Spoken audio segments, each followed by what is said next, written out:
Episode 35. Halo, apa semua sudah siap? Bobby dan Diana yang berada di dalam mobil sepertinya menelpon seseorang. Oke, kalau begitu kami sudah menuju pulang, sambungnya lagi. Mobil pengantin yang diikuti beberapa mobil di belakangnya memasuki gerbang rumah mewah sang artis. Wah, rumah Kak Asea luar biasa mewah sekali. Takjub Rania yang masih di dalam mobil.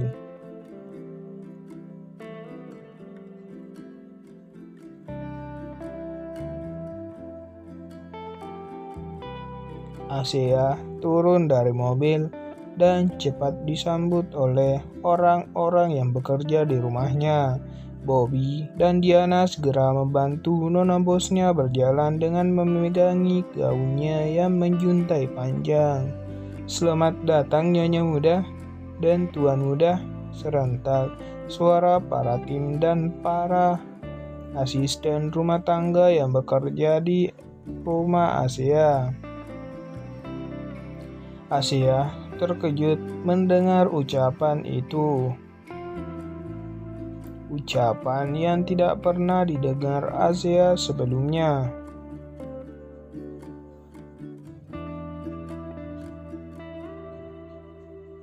Kok nyonya sih? Tanya Asia heran.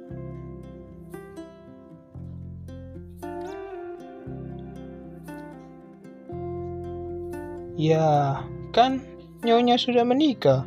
Jadi bukan nona lagi. Jawab Bisumi. Semua orang tersenyum mendengar itu. Asia menghela nafas panjang sembari menggeleng-gelengkan kepalanya. Terserah mereka lah mau memanggilnya dengan sebutan apa.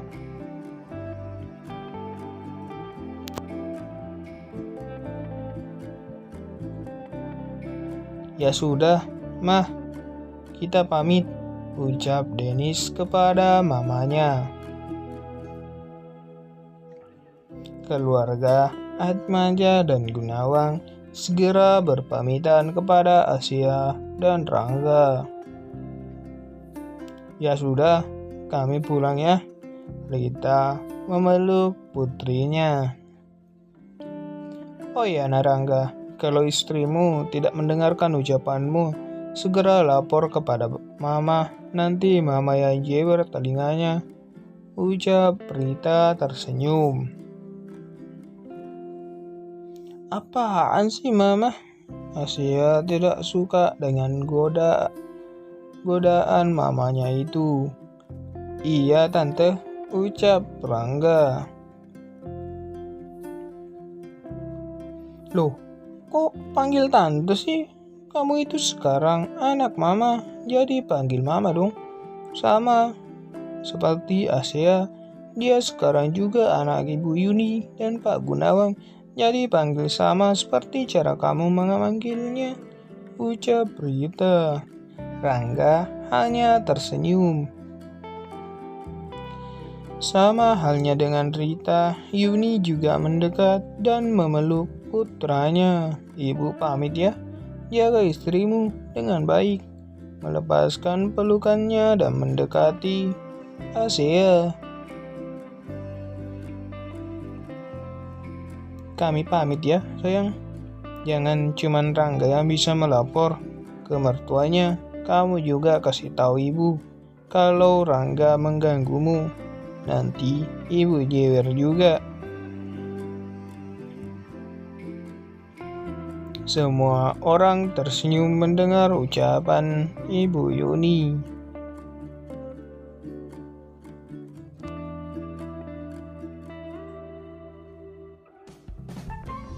Setelah pamit, mereka semua membalikkan badannya melangkah pulang. Tiba-tiba Rania berbalik dan berlari memeluk kakaknya. Dia berpikir kalau dia tidak bisa lagi bermanja-manja kepada kakaknya yang sudah menikah. Semua orang terkejut melihat momen mengharukan itu.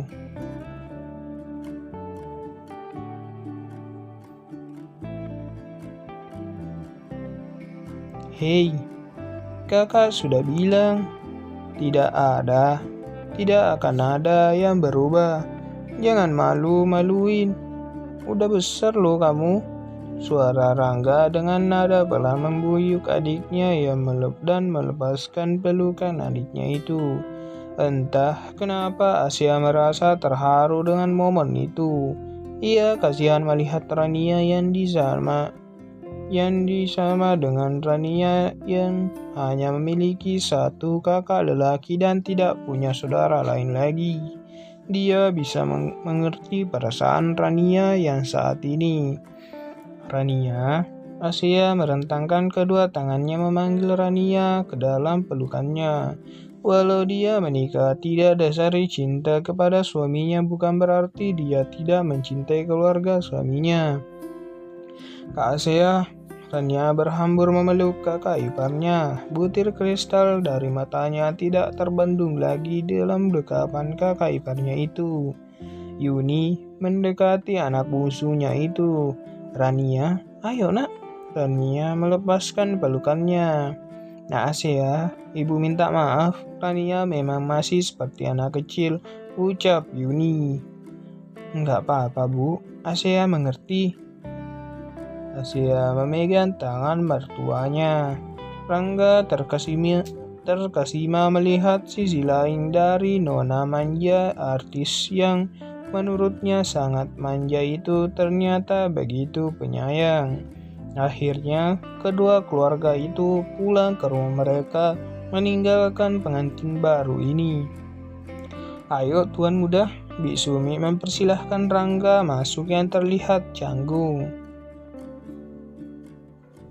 Karena harus tinggal di rumah istrinya, dia terpaksa mengalah karena tidak mungkin membawa istrinya ke rumah dinas. Walaupun rumahnya memang bagus, tapi tetap saja tidak semewah rumah Asia. Mereka memasuki kamar pengantin yang dihias dengan indah oleh para tim dan para ART yang ditelepon oleh babi tadi. Loh, kok remang-remang sih? Asia protes karena lampunya padam dan hanya ada beberapa lilin sebagai penerang. Kalian cepat nyalakan lampunya dan matikan semua lilinnya, perintahnya kepada kedua asistennya. Ya ampun nyonya bos, romantis banget sih, ucap Bobby. Tiba-tiba lampu menyala. Ternyata Rangga berdiri di depan saklar lampu. Dengan sigap menyalakan lampu. Ia juga tidak nyaman dengan suasana remang-remang seperti itu. Sungguh pasangan yang tidak romantis. Yana menempelkan tangannya ke keningnya. Setidaknya hargailah usaha kami, gerutu Bobby.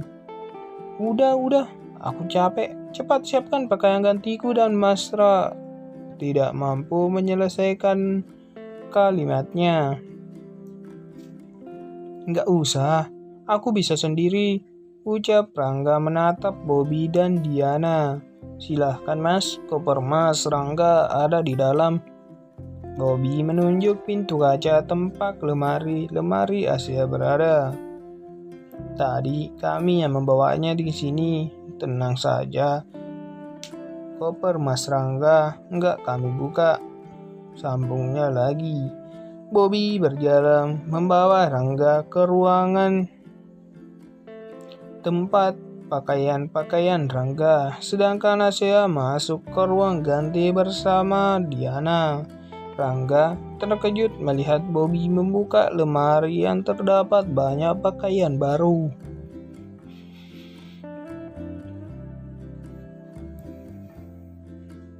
Mas Rangga, jangan tersinggung. Tolong hargai usahaku dan Diana yang sudah menyiapkan ini semua, ucap Bobby. Sebenarnya ini perintah Nyonya Bos. Maafkan kami mas, sambung Bobby dengan suara pelan. Yah, Nyonya Bos kalian itu memang bisa melakukan apapun dan seenaknya, ucap Rangga yang mengatur isi kopernya ke dalam lemari bersama pakaian yang sudah disiapkan untuknya dengan bantuan Bobby. Bobby hanya tersenyum.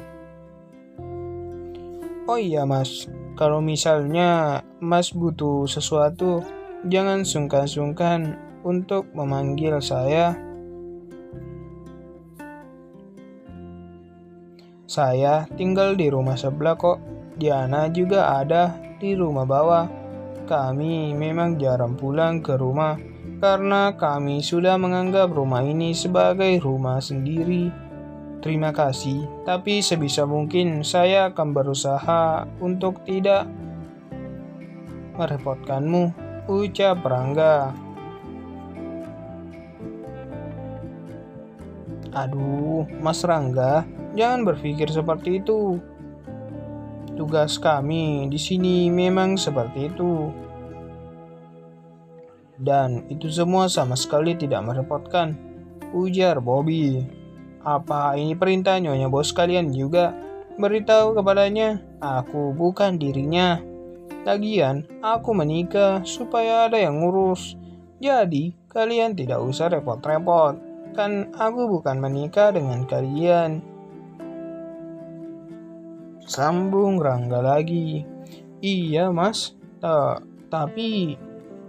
Iya, aku tahu. Jangankan untuk mengurus diriku, bahkan dia tidak bisa mengurus dirinya sendiri. Aku sudah tahu. Rangga memotong pembicaraan Bobby. Bobby hanya tersenyum canggung mendengar ucapan tuan bos barunya. Bobby dan Rangga sudah selesai mengatur pakaian ke dalam lemari. Silahkan Mas Rangga ganti baju di sana. Bobby menunjuk ruang ganti yang telah dipakai Asia. Bobby dan Diana segera pamit keluar setelah membawa pakaian pengantin nyonya bos dan tuan bosnya. Yan, sepertinya Mas Rangga orang yang sangat mandiri. Dia bilang sebisa mungkin dia tidak menyusahkan kita, ucap Bobby yang turun dari Rangga bersama Diana. Makanya kita yang harus tahu diri. Tugas kita digaji, maka untuk menjadi asisten mereka, ujar Diana. Kamu benar ya. Asia keluar dari kamar mandi setelah mencuci muka dan menyikat gigi. Silahkan mas, keluar mas ke kamar mandi. Bobby sudah menyiapkan peralatan mandi dan segalanya untuk mas di dalam, ucapnya Asia canggung. Untuk pertama kalinya dia sekamar dengan seorang lelaki. Terima kasih. Sebenarnya Rangga juga sangat canggung, sama halnya dengan Asia. Ini pertama kalinya ia sekamar dengan seorang wanita.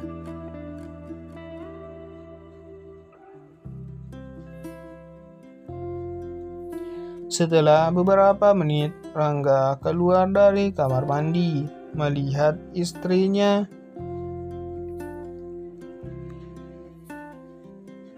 yang entah sudah tertidur atau belum, dengan hijab yang melekat di kepalanya.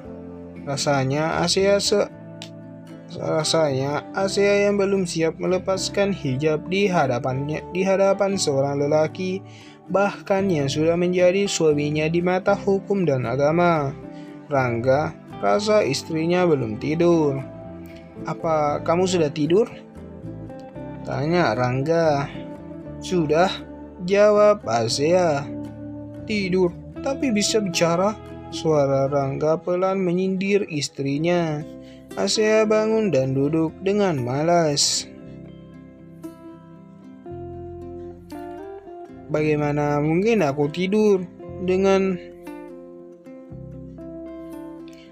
lampu yang terang seperti ini untuk pertama kalinya dengan lelah. Tidak melanjutkan ucapannya. Dengan lelaki di kamarku, gumam Asia.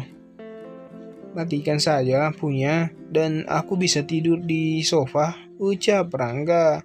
Aku hanya ingin bertanya di mana sajadah dan arah kiblat, sambung Rangga. Mas mau salat? Saya melihat jam di atas meja di samping pukul 1:20. Sholat apa? Sunnah sifaf. Aku tidak pernah mendengarnya. Asia bingung. Ini tidak diwajibkan, tapi lebih baik jika dilakukan. Rangga diam sejenak melihat Asia masih bingung. Orang yang baru menikah yang biasanya melakukan sholat ini. Jika mau ikut silahkan, itu juga lebih baik lagi, sambung Rangga.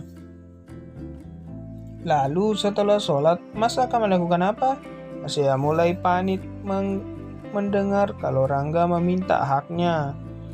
Tidak usah khawatir, aku tidak akan melakukan apa-apa. Asia turun dari tempat tidur dan mengambil sajadah untuk suaminya dan membentangkan ke lantai menghadap kiblat. Maaf mas, aku tidak ikut sholat soalnya aku sedang halangan. Jawab Asia.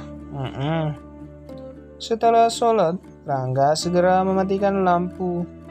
Hanya lampu tidur yang menyala seperti ucapan tadi. Dia menuju sofa dan membaringkan tubuhnya. Dia sungguh tidur di sofa? Gumam Asia yang sejak tadi belum tidur.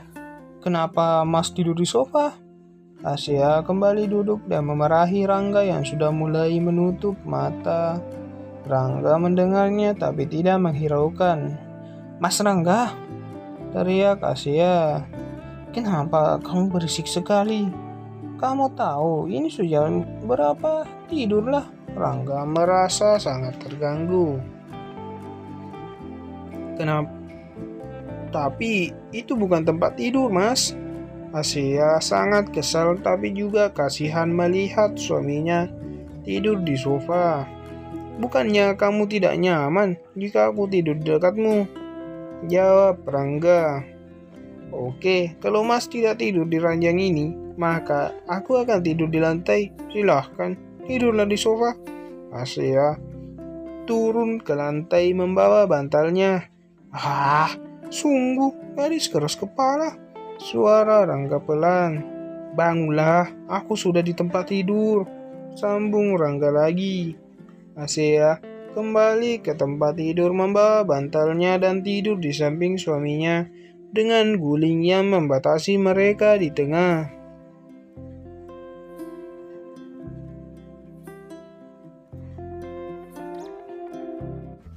Jangan lupa like, subscribe,